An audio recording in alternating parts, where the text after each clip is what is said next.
3, 2, 1. Oh, yeah. Welcome to the Johnny Jigs podcast. Tapping Bottom with Johnny Jigs. Yes, sir. Yes, sir. If you guys are not listening to the Johnny Jigs podcast, I would have to say that you're missing out on some of the greatest information that you didn't know that you needed to know. Preach. So here we are, the third episode of the Johnny Jigs podcast, and joining me today is a dude that can dismantle any gun blindfolded in under 2 seconds and put it back together. My co-host Adam Eury. Yeah. Ding, ding. And then also we have special guests today from the Southern Fortune Fishing Tournaments. And if you guys have issues with names, this is going to be real easy for you. Chris and Chris. Welcome, gentlemen. Welcome. Which one's Chris? Well, yeah. This one. The most popular name ever. Thanks, Mom. So Southern Fortune Fishing Tournaments, if you guys are kind of wondering about it, for you tournament guys that love tournaments like myself, we like winning stuff. We like the competitive side of things. But the unique thing is the Southern Fortune Fishing Tournament is a year-long competition. So it allows anglers to fish at their convenience, targets over, 30 species, and it's 365 days a year. So participants, they can basically schedule their own fishing schedule. Like, you don't have to just show up when the weather is rough. And so anytime that you go out fishing, you've got this opportunity to win money, right? Like Every time. every single time. Every time. Every trip. So Chris, we're going to say Chris number. What's your last name? Belland. Chris Belland. You're like the owner, starter, like founder. You made this happen, right? Am I right? Yeah. Matt Crady also. And Matt Crady. Okay. We've grown up together, known each other since third grade, and there's always a lot of crap talking between us about fishing and who's the better fisherman and who catches the biggest fish. And, that kind of started this whole thing. And we're from Stuart, Florida. Okay. And there was a couple guys up in Fort Pierce that were fishing, and there was some talking going back and forth. And we really we're going to start something between like 10 guys to see, who can, catch the biggest fish. And then we realized, maybe we're onto something here. And, Right. the next thing the idea became, well, there's no real fishing tournament like this, and then there's no year-long tournament. And next thing you know, we got together like, hey, there's something here. We love fishing. We're super passionate about it. And there's nothing to be cooler than be involved in a fishing tournament. Yeah, man. And make it successful. So Chris number 2. Yes, sir. You're like me, bro. I'm like You know that? You're the hype man. Right? I'm like the hype for Southern You keep the Fortune. Yeah, things I'm going. like the face. So you do a lot of, you're doing the social media. We fish together. We know each other, Oh, dude. yeah, I fish a lot of We've caught a trips. lot of fish That's together, it. man. Yeah, this is probably one of the fishiest guys you'll ever meet. But what is it? Fish Slayer? Fish Slayer 1385. 1385. All right, don't follow him if you want to feel like a real fisherman. That's all I'm saying. Because you will feel dwarfed in size. If you Look, follow it's his just the posts. way you hold the fish. It's just all it is. No, he Yeah, where's fishes that more other than finger? everybody. Where's the other finger go? I couldn't see that other hand. It's right there by like the back fin. There's like a Back hole fin. right there. The You back- just put your right finger right in the hole. the old back fin. All right, so that's how you take those incredible pictures. Yeah, it's just basically hiding your hand, and then once you hide your hand, it's really just it focuses When out. so hold on, where does the other finger go? Break that down for me a little bit. So the one hand's got to go up in the gill, and the one hand's got to go in the stink. One finger in the stink, and man, you got the greatest picture. You can make a good fish look like he's 40 pounds. You know what? Like I do that. Listen, I'm not gonna lie. I do that, and then when your finger slides in there, it makes you feel some kind of way, right? I'm gonna get a good picture. So it does make a great It's picture. gonna get you a good picture. So I gotta ask you, so the tournament started out just kind of as like a competitive thing amongst you guys, and then what was like as a friendly bet? friendly, and then what was like the progression bragging from rights. there? Entrepreneurial thoughts like, boy, there's nothing out here. Then we started doing a lot of research, and the reality, there was no year-long fishing tournament in the saltwater game. And, a lot of guys have smaller boats. So our original thought was like, hey, a lot of these guys can't even enter some of these tournaments because the selected days, the size of the waves, the swell. And we really started thinking, hey, we're onto something, and this could be really cool. And that's what started this journey. And it's just, you guys started your company. It's a journey and a process, and you're growing every year, which we have been. And the greatest part of what we found out is the guys who do enter with us, they stick around and they stay in every year. So it's been a great pattern as far as keeping people engaged. And you got that FOMO, that fear of missing out, right? That's There's right. One time you go out there, that 1 year you didn't sign up. That's when you're going to get it. But that's what's good about the 1 year. I mean, you can go out today, not get them. I mean, tomorrow, I know a lot of these fish, people try to target them during different seasons, different times of the moon. Months are closed for some fish, So if you do the 1 day, 2 day tournament, you sort of like almost, you don't have the right bite for the right fish to win. So the year long just gives you the time of year. It gives you, make sure that everything's open. It gives you the full moons, the right weather. So it's fishing at your convenience on your time. And I just feel like it gives you a broad way when you're in your fishery, and you can fish other tournaments and still weigh in on this tournament. So it's just a broad way to fish every day. The year long allows smaller boats basically to be able to really have a competitive edge versus, we're fishing Friday, Saturday, and Sunday this weekend, and it's swelly and windy, and it cuts out a lot of the small boats in that type of a tournament. That's what attracted me to it. So like I've fished tournaments where I'm looking at the weather and I'm like, I cannot believe they're gonna do this tomorrow, right? Exactly. And then you got to show up. Dude, I did a tournament one time. I went with this gentleman, and I think he was kind of new into the game of the tournament world, but it was his boat. He's the captain.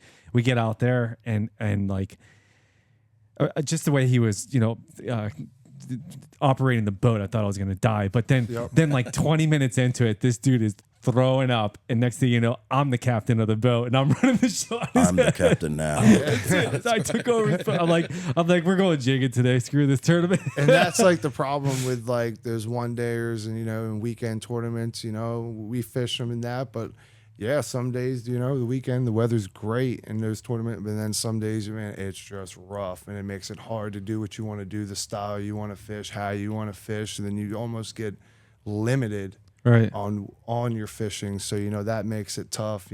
So here it's just like I said, like a broad more. Every time you go fishing, when I'm in a tournament that day when I'm fishing is just a whole thrill and rush. So in this tournament, every day you go fishing, man, you have that chance. You can enter that fish. You always feel like you're in a tournament and getting that rush. Going back to what he said earlier, what's really cool about ours is you can fish other tournaments and ours integrated, which is really cool. We're not competing with any other tournament out there. You can actually, fish a wahoo restrictive tournament. You catch a mahi, you can weigh that mahi.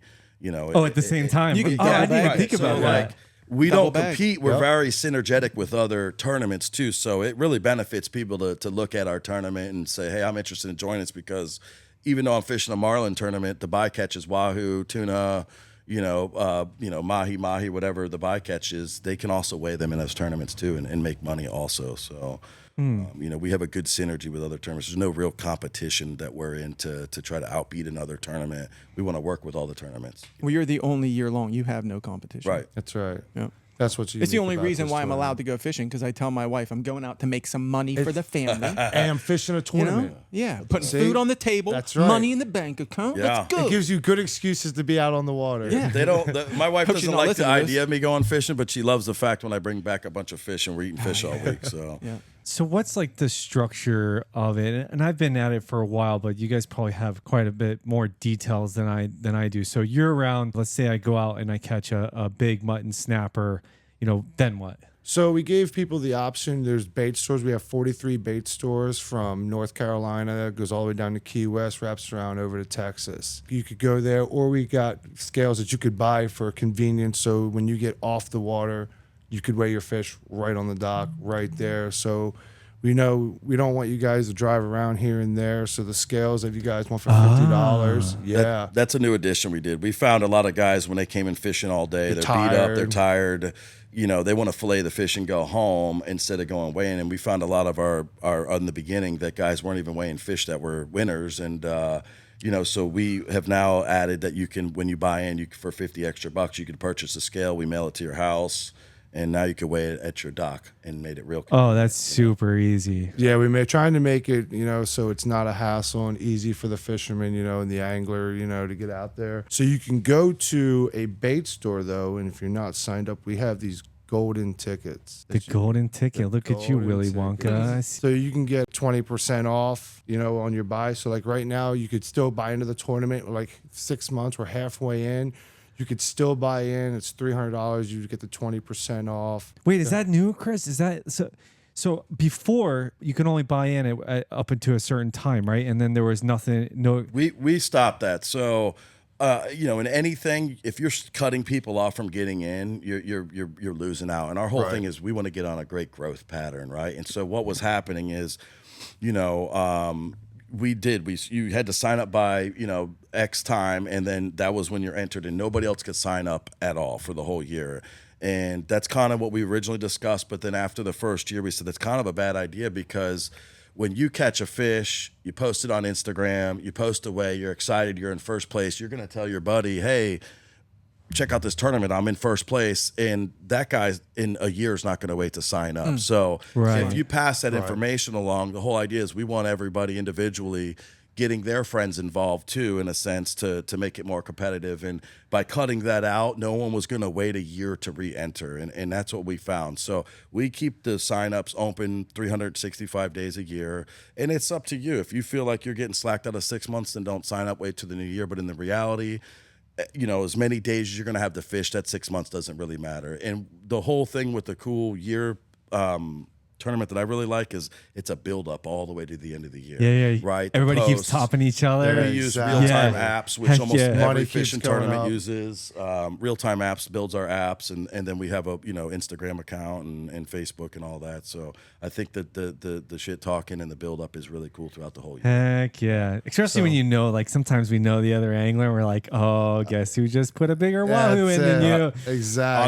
On the way down here, a guy called us and says, I think I'm going to have the first place mutton snapper, and right now the leader's at 19.5 pounds, and we're excited to see this weigh in today because he thinks he's got a 20-pounder without weighing it. So we'll quickly find it. But yes, that excitement is great. That's why we do it. We love fishing. We're all diehard guys, and there's nothing cooler than making your passion your business, and that's the idea. Hopefully his 20-pounder is like my 20-pounder. It's actually 12. Dude, I'm always 8 to 10 pounds over. A 20-pound mutton snapper, man, that is some bragging rights right there. You can, you definitely got some brags for even a 19.5, man. These are just big mutton snapper being weighed in. And it's exciting when somebody says when they're going to beat a bit fish that big. I mean, it's exciting to see how many. That's why, like with this tournament, to see how many big fish are actually out there. Yeah, who's catching them, where they're catching them.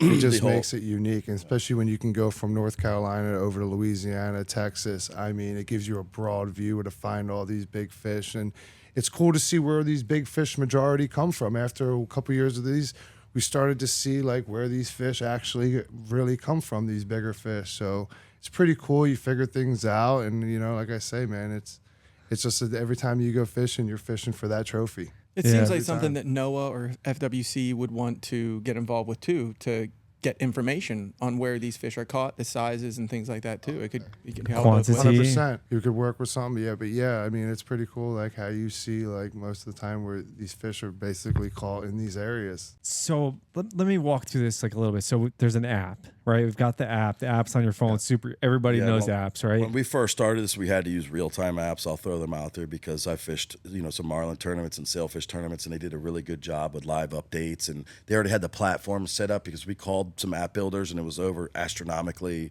priced to build an app. And we're like, well, hey, we don't have a lot of money here. We're trying to start this with, like any startup company with a minimum amount, and reached out to the kid with real time, and he was super cool about it. He loved the idea, and we got it done at a good price, and they have a good name, reputable name for their apps on most of their fishing tournaments. Okay. So I just pulled the 22-pound mutton snapper just to beat your buddy over the rail, right? And I'm like, okay, I want to enter this in the tournament. What do I do then? Like I'm pulling out the tape measure. So video 1, we have it to where the fish comes in the boat. We want you to name the fish, the date, and basically a 360 of the fish. Just make sure there's no spearing, so you cannot spear any fish in this tournament. This is all hook and line. Yeah. It's definitely not spear I like fishing, every so. bit of that. Yeah. Can it be mutilated? Some tournaments exclude Yep. that. No, Yep. so no mutilation. mutilated fish Okay. either. Yep. Just mostly every tournament has that rule. So yeah, ours carries that. Yeah. If it's sharked or bit and it's anything damaged to that fish except the gaff shot, then yeah, then that fish is probably going to be eliminated. So video one, all videos have to be consecutive. There is no editing or piecing together the video.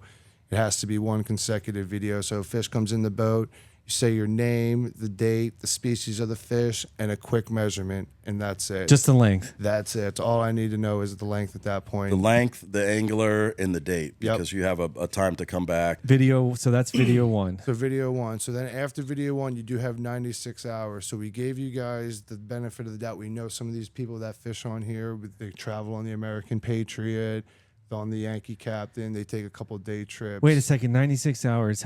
Listen, Broward County school system. It's not my fault. How many days is that? 4 days. 4 days. 4 days. Okay, so that's like pretty much a long range trip. Okay, Yep. so you got 4 days to do the second video, which is So you got 4 days from the date you gave on the first video, on video one. You have 96 hours, 4 days to get the video two. So when you get back to the dock, where you can go to one of the 43 bait stores at one of the locations, you can weigh it in. So then video two, you get to the weigh-in.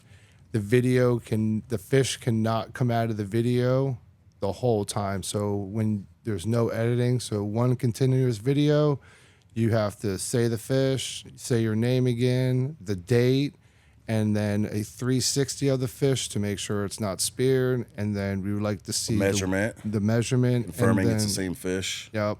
And then as you walk up to the fish from standing back, you just walk up to the scale, grab the weight with the fish, and then walk back so we can see that. Well, you make sure the scale's zeroed first. You video the zeroed scale, go back, weigh the fish, and then you lay it down. You cut its belly open, make sure there's nothing. You get a video. no inside weights. its mouth. Like that no one weights. guy. Yeah, that tournament Guys, yeah. that's what started that whole thing with us cutting the belly when we first had See, the tournament. There you know, was none of that. It's but- guys like that ruin it for us all, you know? And that's why I can't go into Walgreens or CVS and get a razor because it's behind a plastic thing. Yep.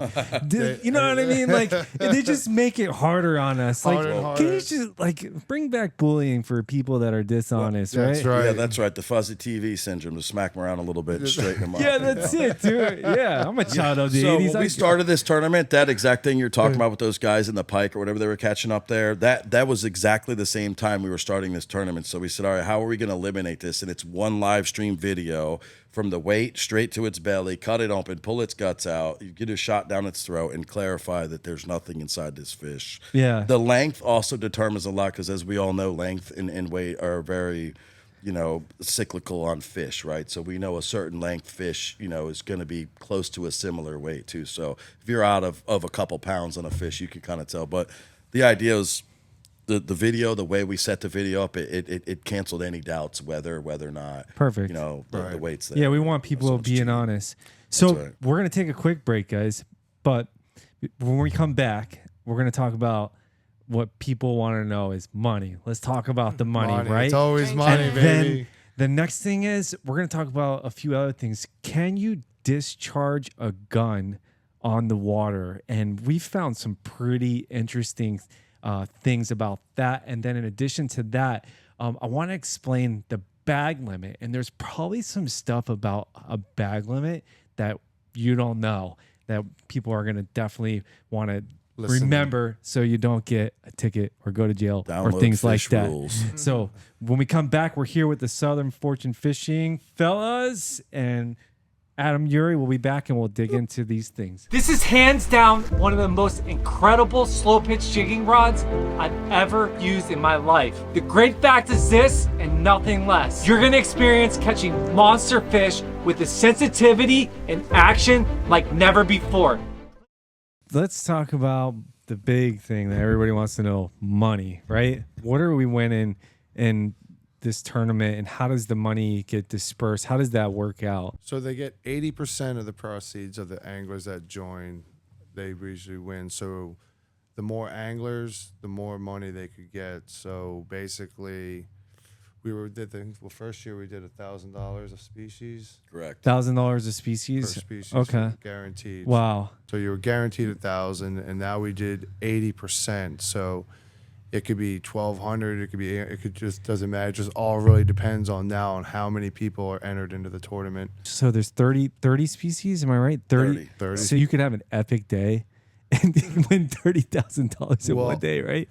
We Or had 5 days, we've had a couple anglers that have won 4 and 5 fish categories. we got because they some fish West a Coast lot. anglers last year, man, that won 7 fish. The year before, a buddy of mine, Hugo, won 5 categories, and at that point, we decided to create a belt, basically. And when we throw our party for the fishing tournament, we're going to pass that belt along.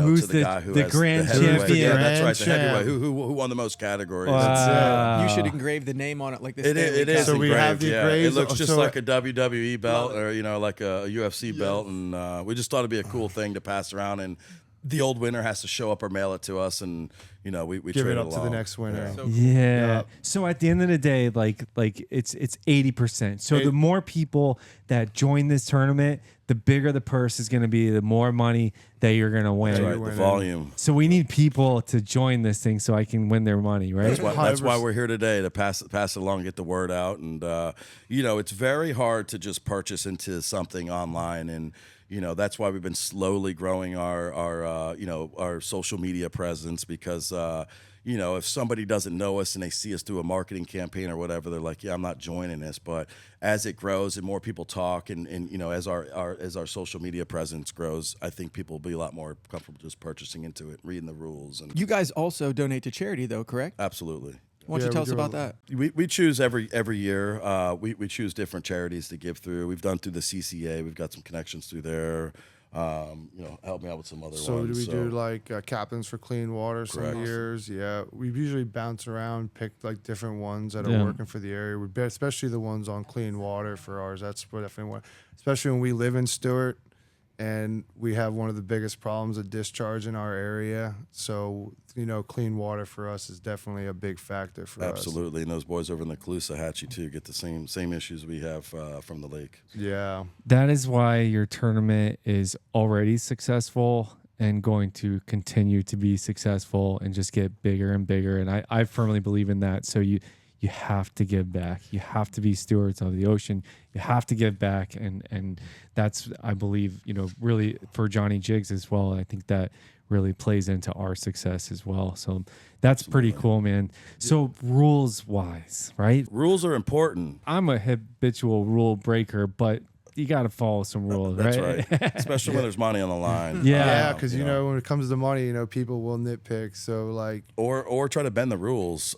So as the growth of the company has come, we've gone through a couple different models of how it works, the way in, and it's been modified a little bit because we've had some kinks in deals where we saw there's like a weakness here and we need to adjust that. And that's why you need a full video clip. You need a 360 view. There's a lot of other items because it's very tough if somebody has broken the rules of how you're supposed to video and another guy clearly has a bigger fish. And I think it was last year, the owners had a huge debate because we had some guys that had caught clearly larger fish, but they broke the rules in the way, broken video clips, not having the original first video out in the water and other items, which created a lot of rift between the people who didn't do the video right. But when it really came down to it, we all looked at each other like, hey, these are the rules and we have to play by them. And hopefully they sign back up with us and they learn. And the next time they do a video, they do it right. And that's just it's just how it has to be. So what you're saying is it's important to read the rules once you join. Make sure you're aware of Just how. as in any tournament. we've eliminated last year. We had like 12 pending videos just because they skipped a part, whether they didn't measure the fish in one of the videos or they clipped it, edited it, they didn't have the scale zeroed out, so there's all types of things that will, not allow the video. So everything on our app is exactly what it should be, and everything that's pending doesn't go on our leaderboard. Yeah, we're not breaking the rules. I'm co-owner of the tournament, and I had a couple fishing trips with friends of mine, and I had bad videos. yes, I'll take the blame for it, and I hope they hear it because I'm truly sorry. But when it came down to judging and really, paying out the money, I lost about $3,000 from some friends of mine, and they're all pretty, butthurt to say the least over it. But I said, hey, I'll take the blame. I made bad videos. I thought I could go in and pitch to them, hey, I'm not here to cheat. We all fish. And unfortunately, that doesn't work in this system because the rules were the rules. Just like any other fishing tournament That's right. you enter. That's right. If you break the rules, you're disqualified. You're disqualified. So you got to have some level of integrity when it comes to being in this tournament and doing the right thing. Absolutely. And then We do the honor system, man, but you still we gotta do, do but the we video, came right? down to a point where if there's a huge debate between everybody on a fish or where somebody caught it to say if it was not in the right zone or like, it was an illegal catch because the grouper was shut down or, what we're going to do to eliminate that is basically someone's got to go take a lie detector test. We've called a lie detector test. We haven't gotten to that point, thank God. But basically we're going to make that person, if they're swearing that it's the right fish, they're going to go pay for the lie detector test. And if they pass it, then we'll cover the cost of the lie detector test. I think that's pretty standard in fishing tournaments. Yeah. It's my wife makes me do the same thing at home. So Yeah. She just looks in your eyes. She just hooks you up, and that's it, man. So I gotta tell you, so I was in Louisiana fishing a few years back, and I'm on the water, slow pitch jigging, and these guys, a lot of the guys never even seen it before. They're pretty amazed at a lot of the fish that I was catching. But at some point, I hooked into like this massive shark. And dude, I mean, it took a while, but I worked them up to the boat. I've got the cameras rolling and just to see what the shark. People like sharks, right? For some reason, people on YouTube like sharks. I think us guys who like meat fishing, we don't like sharks. No, we try to stay away from it as much, away. right? But so I finally get this shark to the boat and basically his head up. And then boom, boom, boom. And I look over, man, and this freaking backwoods country boy, freaking Louisiana dude just blasted this shark in the head. And he's like, that's going to be good for your YouTube video, Johnny. And I'm like, The lead gaff. and I'm like, I don't know if I can post that on my YouTube video, right?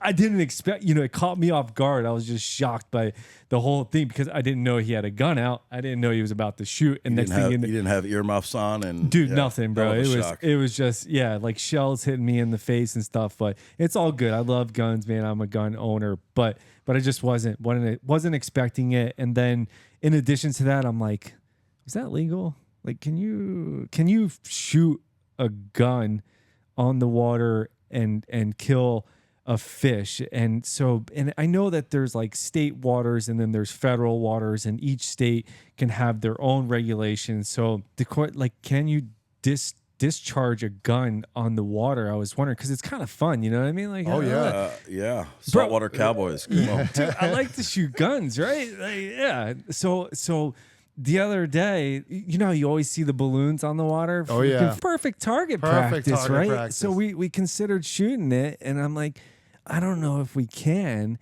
So Adam started kind of digging into that, and I'm like, what is legal for shooting a gun on the water? So first off, shout out FWC. They have been amazing. Anybody that I called me back multiple times, and they were always making sure that they're citing everything. One of the things that they asked me to say was if anybody does see anything that does seem shady when you're out in the water, give them a call, right? Because they always want to know if there's anything shady going on. Of course. But it is legal for target practice in state water. It is legal for target practice in federal water. Nice. In federal water, Break out the machine guns, Well, baby. ain't lying. 100%, and you can, but you just AKs. have to make sure that any of the targets, if you are shooting a target, that it is a target that will not sink. You have to retrieve your target. You are responsible for that. Can you use a fish as a target? No. Ooh. So here's where there's where that gets fishy, right? So in federal waters, you are allowed to dispatch a fish as a secondary means of harvest. Meaning, if you hook that fish and you have it to the side of the boat, you are allowed to shoot it to eliminate it. That is a secondary means. Your primary mean was obviously the fishing rod, reel hook, etc. Okay. Oh, that's In good to know. state waters, you are allowed to dispatch a fish as a secondary means on the side of the boat as long as it is not a food fish. What? No. And it's very vague. I was talking to the officer back and forth, so I said, so it all depends on our appetite at the time? So you know? what would we Sir- be shooting that we wouldn't So eat? if you look Sir, up, I had no intentions on eating this grouper. What you can Why and would we- say what will are we be shooting held that we're not against you. eating? my Man. mouth is full of tuna. I'm like, Nobody eats Disgusting. tuna. so there are, it is listed, you know, all these species, but then it also says, and or any other fish that are, you know, eaten in that area. So, you know, if you get a shark in the state water, you can shoot that shark if you have it as a secondary means to dispatch it, because sharks are not normal table fare here, right? But tunas, groupers, snappers, any of those fish, you know, I've seen people shoot cobia, right? Yep, You know, yep. thinking because they lash around, right? Federal water, okay. State water, no. So, and then you also have to be responsible for your rounds, just like you are shooting anywhere else. You are responsible for anything happens. So if you're out there, you know, doing target practice, you need to know your target, what's behind it, to make sure that you're not going to be Make getting sure I there's carried kind away. of just Make went sure there's through no that boats around. with my property. I have just under 2 acres in a gated neighborhood, and we're on this a state park, and hogs kept coming in my yard, and I'm right on the state park line in my property. So the neighborhood community got together and hired the Python Cowboy and had these guys come out and eradicate the hogs and get rid of them and pressure them with the dogs. And my neighbors, a police officer said, "Oh, you could shoot your gun on your property." I said, I didn't think you could shoot your gun at all on my property." And I go through and look through the rules, and sure enough, if you're over 1.25 acres, you're in a Really? neighborhood, you can actually discharge a firearm, but it's very vague because it says responsibly.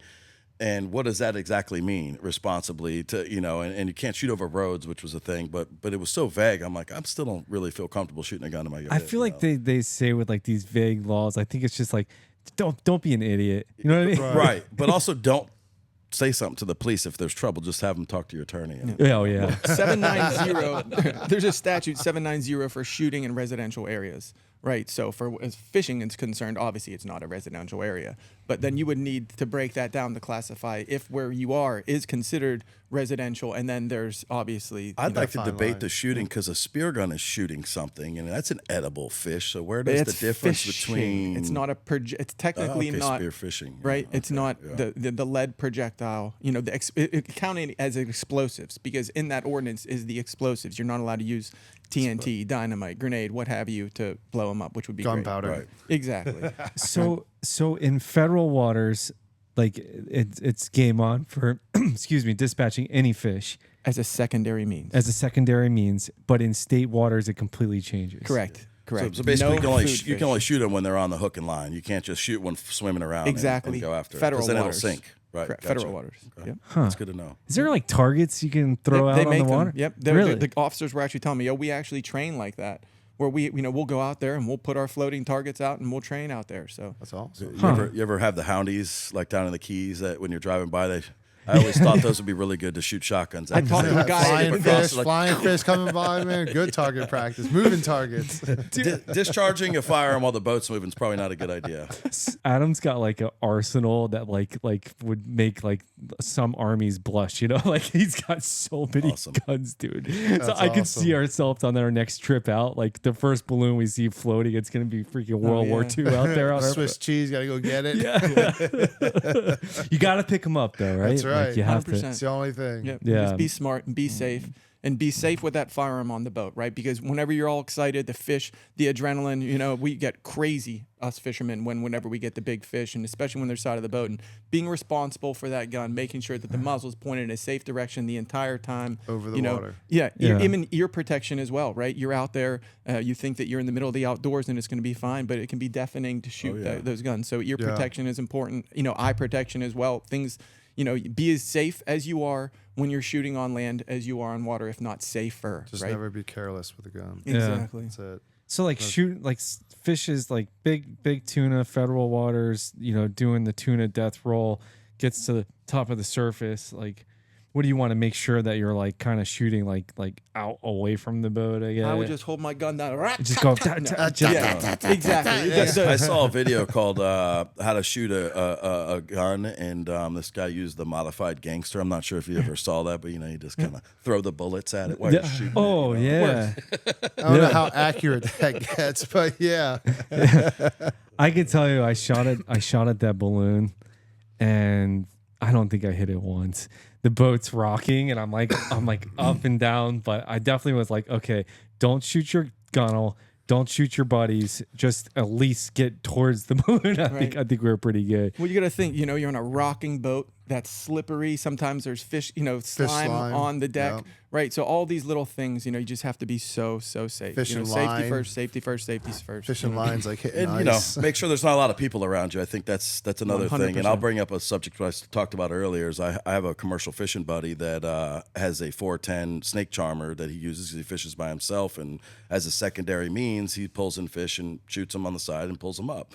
And he had done it a couple times when he was anchored up fishing. And when he came in, the police were all waiting for him, and they pull him off. You got a gun in your boat? Yeah, here it is. I use it for fishing. I'm a commercial fisherman. They test his hands. There's gunpowder. These people said that they thought he was shooting at him, and it'd be turning into a nightmare, and the police. It ended up being a court case. I think he spent about $100,000 keeping himself out of jail, and eventually the guns got dropped. But Whoa. yeah, you just be careful if you are. If there's people around you, make sure you're doing it safe. So the people thought that he was shooting At them, correct? Because there was boats around the area as he's commercial fishing, and I believe he was kingfishing at the time. And he'd bring him in and pull it over, and and get it in the boat, and which I believe is completely legal based on our conversations we just had. And he came in, and they had notified him in the boat, and they waited for him right in the inlet, and caught him with the gun and all that, and he got arrested and had to pay bail and hire a high-powered attorney, and he got out of trouble, but still it cost him a lot of money. I feel like if there is a boat even off in the distance in the line of Tight. yeah, it just Never a good thing. don't shoot in that direction. That's usually like our rule of thumb. Anybody in line of sight, if you can see a boat, it's just not worth it. Because, like you say, one of those incidents where he thinks you're shooting at him, it can just turn into a complete nightmare and a complete problem. With the speed of the projectile, a lot of times, depending on the angle of the waves, the bullets don't penetrate. They will ricochet off. And you can see it whenever, there's automatic fire with tracer rounds where they're shooting at the boats, and all of a sudden, they're just flying off, right? Yeah. So just the same as you're on land, you know your target and know what's behind it, right? right. You don't shoot at anything if there's anything behind you. Responsible. All right, so next trip out, I want you to bring your guns with automatic tracer rounds. Do you have a Gatling gun? Two Two of them. Okay, two of those. suppressed. And what about like rocket propelled grenades? RPGs. Yeah. Yep. Three of those suppressed. All right, you guys comment? Are you guys down? They make Let's go. quarter sticks of dynamite that are I think only legal in Alaska and California, and I've had the pleasure of having a couple of those and when I was younger, and they're pretty powerful. And these guys, I think they pitch them out and Sink it drop down. them in the water, and but it's legal if if you're doing it the right way. Not here. No, you'll not in kill a Florida. reef. They literally had the box that said Alaska and California is the only places were legal. Which is crazy because you wouldn't think California would allow anything. Not even allowed to use a spoon. I mean, out this there. was a long time ago. They probably they probably eliminated that fun. So, gentlemen, let's we're gonna move into the last thing that we have on the list, and then we're gonna kind of shoot the breeze a little bit about some crazy stuff that's happened with Southern Fortune fishing tournaments. But we want to talk about the bag limit. So let's take a quick break, and we'll get to that right when we come back.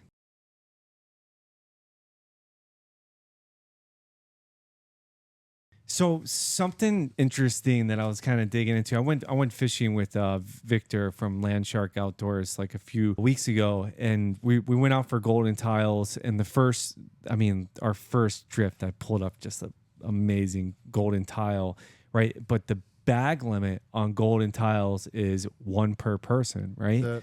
And Victor was like, well, continue fishing because there's black belly rosefish down there, right? Go for the black belly rosefish. But if you hook up on something, got to pass the rod, right? Because you can't catch more than right. So if we have 3 anglers on the boat, there's a bag limit of 1 per angler. That means that we could legally possess 3 fish on the boat, right? Yep. But what's the deal on reeling them up? I'm kind of curious. What is you guys' guess on that? Like, can you catch somebody else's bag limit? Well, if they can't catch it for themselves, I guess I will. Are you setting us up here? I was a setup question. Arrest us, man. My wife would ask a question like that. No, because it's interesting. Like, there's so many like nuances. Like, and we talked about it earlier. Just about the whole shooting thing. Like, there's so many gray areas in the law, right? So, like, we're all avid fishermen. We've That's been right. doing this. And I don't know that, so I'm not answering it. Yeah, Bag limit is not boat limit, though, right? It's not a boat limit. It's bag limit. So then I would say no, because boat limit would mean yes, that I could catch 10 because I'm on the boat for the Right. boat.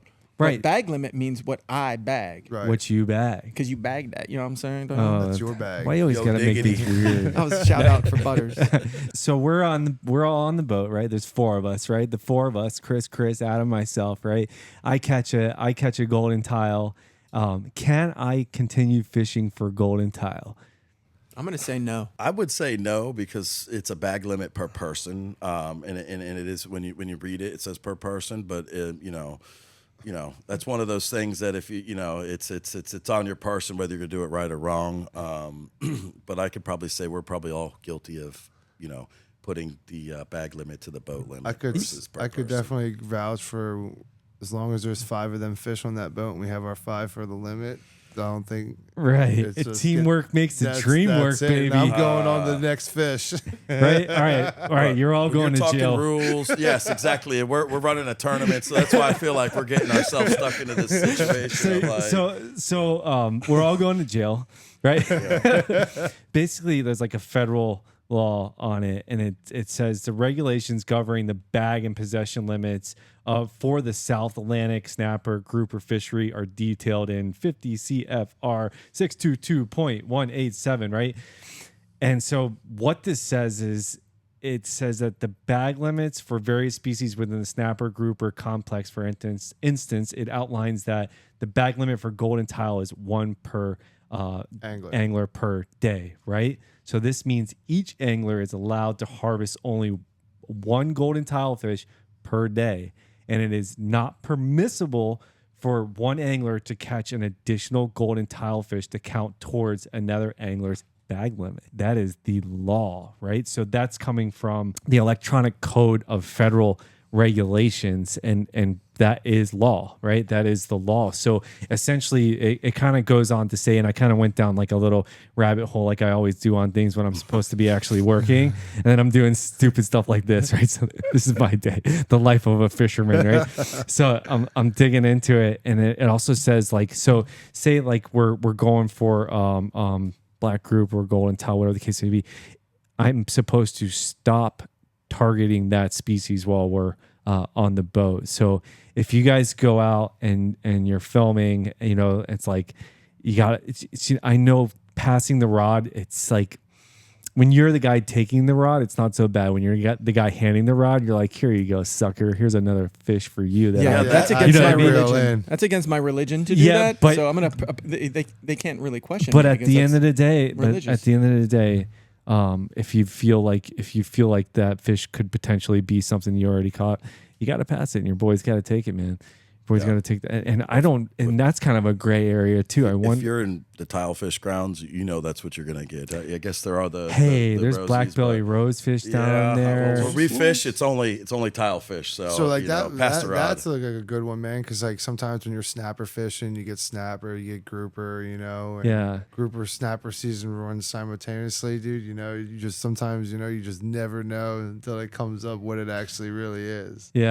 Yeah, no doubt. That's true. So I just thought that was kind of an interesting thing to dig into, and I think that's what we're really pushing this show is just to kind of educate guys, give them good information. I could tell you that I didn't know that, I'll research it for you guys and fill you guys in. So whenever you're tapping into Tapping Bottom with Johnny Jigs, you're going to kind of get these little nuggets of good information that's going to help you be a legal and better angler. Knowledge is power. Yeah, man, it really is. It really, really is. So Southern Fortune Fishing Tournament, you had some interesting stuff to tell us, Chris. Just kind of digging a little more into the tournament as we kind of wrap up towards the end of the show here. So share some nuggets, like some exciting stuff that's going on, new stuff that's probably developing within the tournament. You were telling me while we were on our break.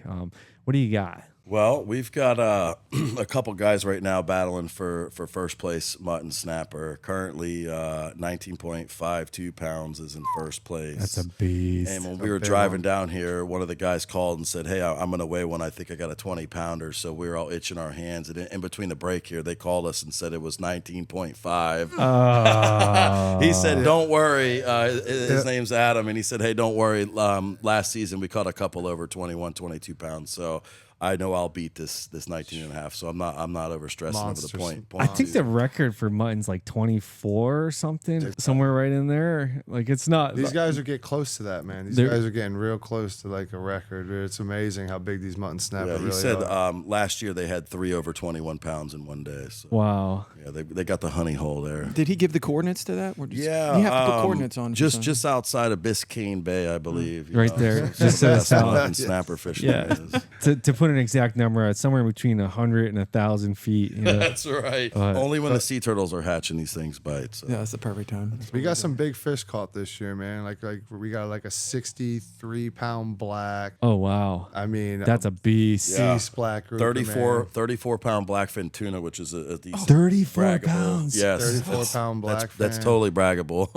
Dude, do you know how fun a 34-pound blackfin tuna is on a slow pitch outfit? My biggest is 28. Wahoo right now is 103. Have you guys ever seen a 100-pound wahoo in person? I did one time behind my boat. Dude, it doesn't even make register in your head when that how fish. big that thing really yeah, and I is, don't think yeah. I've seen a lot of videos of wahoos 90 pounds plus coming over the rail, but when you actually the videos just Don't do justice. No, you can't make sense of it in your head when you actually see that fish. I do a lot of high speed trolling, and I'll tell you, when we pull a 40-pound wahoo in the boat, everyone's going, "It's 60 pounds, 60, 70 pounds," you know, and then as they go in the ice and we get to the scales, everyone kind of calms down and starts going, maybe it's 50, 45, Yeah. 50, 38 pounds. That's the so song a real of the 100 fisherman. pounder monster fish, man. Monster fish at 100 pounds. Dude, on our YouTube channel and stuff, you will never hear me call out a weight because I am always 10 pounds over. That's part of fishing. The fish was this big, right? Yeah. But you're really just showing this, but this is just a detector. It was this big. Well, that's just like those fish pictures you were saying. I mean, those videos don't really give justice to how big that fish really is. So, like with a picture in mind, I mean, you can either get a picture and it just look like a little random fish, or you can make it look like really what it is. And at the end of the day, I feel like instead of just having that little fish picture, except for a 100-pound wahoo, you can't hide that or deny the size of that fish. Yeah, you know, it's they're huge. I'll go over some other fish. We got a 5.18 yellow tail snapper, which is a pretty decent flag. Okay. 195.5 pound yellowfin, which I believe was caught on the West Coast. We don't get a lot of those. Whoa. I think that was caught by Jason Diver. Okay. Like Jason Diver got that fish. So you gotta, I mean, when you're weighing that fish, you gotta have somewhere to hang that thing. You're not holding that in your hand. That's right. That's a good fish, right? What's up for grabs right now as it stands? Like, where should I be going heavy? Mahi's only 19 pounds. Oh, dude, I got Golden that. Lane tile. snapper decent, 2.5. Golden tile. What's the golden at? Kingfish is 33 pounds. That's easily. Oh, beatable. bro. 14 pounds is There golden is so tile. much money on the table right now. There There's is. still a lot of good species still to be caught that could be beat. I mean, everything's able Kubera to is be only beat. 30 pounds. Somebody could target that on any full moon. You know, go down a Wait, rapid, who's got the Kubera? I gotta. Let me see real Let's. quick. Travis Scott. Travis does. Okay. Okay. Travis Scott's got the friggin' Kubera. Not right every now. day you catch a Kubera. though. Amberjack's easily beatable. It's a 61 pounder. I think last year was a 100-pound amberjack. like- That was Really? hard to beat. Yeah. Okay. So there's a lot of fish. Yeah, And the reason why we chose 30 species, instead of really going down to the core stuff that everybody likes to brag and target, is because we've got, like you said, it starts in the Carolinas, wraps all the way around the Keys, all the way back up to Texas, and to have the 30 species really gives everybody in the zone A broad a chance of super catching broad. something different. What is the most competitive species in the tournament, would you say? Man, For me personally, I think most of it's bottom fishing. Okay. So of course the groupers are going to be, in my opinion, and then now it seems like the mutton, everyone's going after this larger than 20-pound mutton, which is a very big mutton. If anyone's ever mutton snapper fishing, that's yeah. another fish when you get a 12 pounder on the boat, you're saying it's 18 pounds because the head's so big, and when it slaps on the deck, you're like, that's a monster, you know, and then you weigh it and I realize think for us Florida boys, like mutton, especially our coast, like mutton snapper, that's a staple for us. We grew up and we're like all about the It's a highly looked after fish on our coast. one of the best tasting They are. out there. They are. Fight like hell too. Oh yeah. Yeah, I used to go on. My uncle got me into long range fishing, and it was like that's back when like Tortugas was like, whoa, The thing to do. You went to the 100%. right. But for us, broke Florida boys, like the only way to get out there, you got to get on a head boat, right? Like none of us had the means to or the boats that can make it out there. Yep. So they had, back in the day was the Yankee Cap was around. He was coming down in the summer times or Andy Griffith charters. Andy I'll throw that out there. Griffith. We used to do that a lot, 20 years ago. That's We'd go right. on there. Andy Griffith. I've been on the Andy Griffith, and then the Fish Finder. Do you remember the Fish Finder? No. Back in the day, man. But my uncle got me into it, and I think I remember as a teenager, my first trip out there, I think I caught something like 20 muttons, and it was just incredible, Catch dude. that right moon and Yeah. Oh, it was incredible. We had the right bait, not the dude. That could be important. what They it were was? Johnny Jigs, right? Of course, Johnny Jig goggle eyes. Yeah, but not everybody on the boat was catching fish, man. I would say majority of the guys weren't really doing that well. But I just remember my uncle. He made sure that we had fresh goggle eyes, and then like as that bite slowed down, we did like what they call the poo platter. So you put the goggle eye on, and then you put a second bait on there, whether it's a squid or like a sardine or something. That's like a West Coast secret right there. The old poo platter, I'm man. gonna send you guys a picture. We were just deep dropping for yellow eyes the other day, and we put a pork rind and a $1 bill on a hook, and we sent it down there. No, Just gag. Did you get a picture? That's pretty funny. Where'd you guys go yellow eye? We run across the Bahamas a lot. Oh, okay. Being where we live. I know where you're at. Yeah. Right where you caught that 80-pounder. Oh In that yeah. vicinity for sure. Yeah, where we live, it's an easy run over there, easy check in. Yeah. And, Out of Jensen, right? Like yeah, you cut Stuart- across Stuart Stuart Jensen. Yeah. And then you cut across. Yeah, I've done that trip twice with you, Chris. Yep. And then I did it once where we kind of trailed each other. Yep, we usually stay in Grand Cay, check in over there, and then we usually fish for a day or two back there in their waters. But I've done some trips with Johnny, man, and I was there when he got his monster friggin' mystic. Oh my I god, mean, dude! So, and just for our listeners, so we like Chris, Doyle, and myself left a little bit earlier than these guys. We were gonna ride together, but we were in radio contact, and we were just doing it for safety reasons, and I wanted to run the Dusky over there just to see her do it, But I told the fellas, I'm like, hey, you know what, guys, you're leaving late. I was like, I'm gonna fill this cooler before you get here. And dude, little did I know that I was gonna do it with one fish. That's awesome. That was, it doesn't, for me, that's been the pinnacle of That's the highlight right oh, there. bro, an You're 80-pound Mystic group, 80.4 pound Mystic grouper, like. And that was the first trip on your boat over there? Yeah, Oh, bro, my I don't think I'll God. ever do it. You Dude, can't top it this day. you remember I pull up to the dock and I'm like, boys, you're not gonna believe what's in my cooler. I think it broke the first set of strings we had on there. Yeah, that was incredible, man. Gosh, I love fishing over there. Let's do it again, man. When you guys are ready, let's do Yeah, it. the spring's almost here, so I run a lot of tuna. We run out tuna, go check in, go in a deep drop or jig, and and then wake up the next morning and go out and so. Let's do it. I think that's why.